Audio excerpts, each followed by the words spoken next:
మకర రాశి.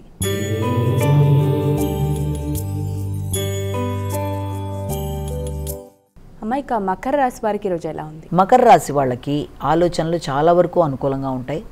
ఆర్థిక సంబంధమైన విషయాలు అనుకూలంగా ఉంటాయి.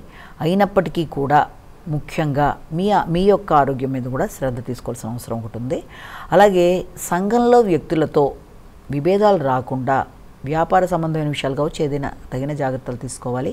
అలాగే ఆకస్మికంగా రావాల్సిన ధనాన్ని కూడా అందుకునే అవకాశాలు కూడా కనబడుతున్నాయి. అంటే ఏదన్నా మీరు పెట్టిన పెట్టుబడుల మీద కావచ్చు వాటి విషయంలో కూడా ఆగిన ధనం ఏదైనా ఉంటే దానికి సంబంధించిన చర్చలకి అవకాశం అనేది ఒకటి ఉండడం అనేది, అలాగే స్థిరాస్తుల గురించిన డిస్కషన్స్ దానికి సంబంధించిన విషయంలో తగిన విధంగా మీరు తీసుకునే నిర్ణయాలకి అనుకూలమైన రోజుగా కూడా మనం అనుకోవచ్చు. అయినప్పటికీ కూడా మీ వ్యక్తిగత ఆరోగ్య విషయంలో మాత్రం తగిన విధంగా శ్రద్ధ తీసుకోవాల్సిన అవసరం అయితే ఒకటి మనకి కనబడుతుంది. కుంభరాశి.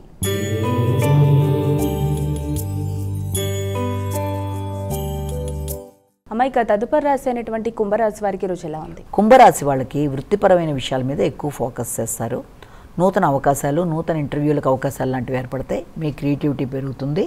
అలాగే దాంతోపాటుగా మీకు ఏదైనా కాంపిటేటివ్ ఎగ్జామ్స్కి వెళ్ళడానికి చేసే కృషి కూడా చాలా అధికం చేస్తారు. అధిక శ్రమతో ఆశించిన ఫలితాలు వృత్తిపరంగా పొందడానికి ఎక్కువ శాతం అవకాశాలు లాంటివి ఉన్నప్పటికీ కూడా మాటలు మొదలైన వాటి వల్ల కూడా మీరు ఏదైనా ఇంటర్వ్యూకి అటెండ్ అయినప్పుడు కానీ కొత్త వ్యక్తులను కలిసినప్పుడు కానీ వీలైనంత వరకు జాగ్రత్తగా మాట్లాడి పనిని మీరు ఇది చేసుకొని ముందుకు రావాలి. ఎందుకంటే మాటల వల్ల కావచ్చు, ఆలోచనల వల్ల కావచ్చు అపార్థాలు, ఉద్వేగాలకు అవకాశం ఉంటుంది. కనుక ఇంటర్వ్యూకి వెళ్ళినప్పుడు కూడా తగిన విధంగా ముందే ప్రాక్టీస్ చేసి ప్రణాళికాపరంగా జాగ్రత్తలు తీసుకుంటూ ముందుకు వెళ్ళడం, కొత్త వ్యక్తుల్ని కలిసినప్పుడు కానీ వ్యాపార సంబంధాలు మాట్లాడుకునేటప్పుడు కానీ అన్ని విషయాల్లో కూడా తగిన విధంగా జాగ్రత్తలతో ముందుకు వెళ్ళినట్లయితే మంచి ఫలితాలు పొందగలుగుతారు.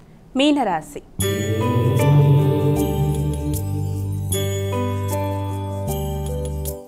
అమ్మాయిక చివరి రాశి అయినటువంటి మీనరాశి వారికి ఈరోజు ఎలా ఉంది? మీనరాశి వాళ్ళకి దూర ప్రయాణాలకి అవకాశం అనేది ఉంది. అలాగే వ్యక్తిగత ఆలోచనలు, తండ్రి యొక్క ఆరోగ్యం, మీ వ్యక్తిగత శ్రద్ధ మొదలైన వాటి గురించి ఆలోచనలు చేసిన కొంత అసంతృప్తి అనేది అధికంగా ఉంది. ముఖ్యంగా పుణ్యబలం అనేది కొంతవరకు తగ్గుతుంది. ఆధ్యాత్మిక ఆలోచనలు చేద్దాం అనుకున్నా కూడా పుణ్యబలం అనేది తగ్గుతూ రావడం వల్ల దాని మీద ఆసక్తి అనేది కూడా తగ్గుతుంది. కనుక ముందుగా పుణ్యబలం పెంచుకునే దిశగా మీరు ప్రయత్నం చేయాలి.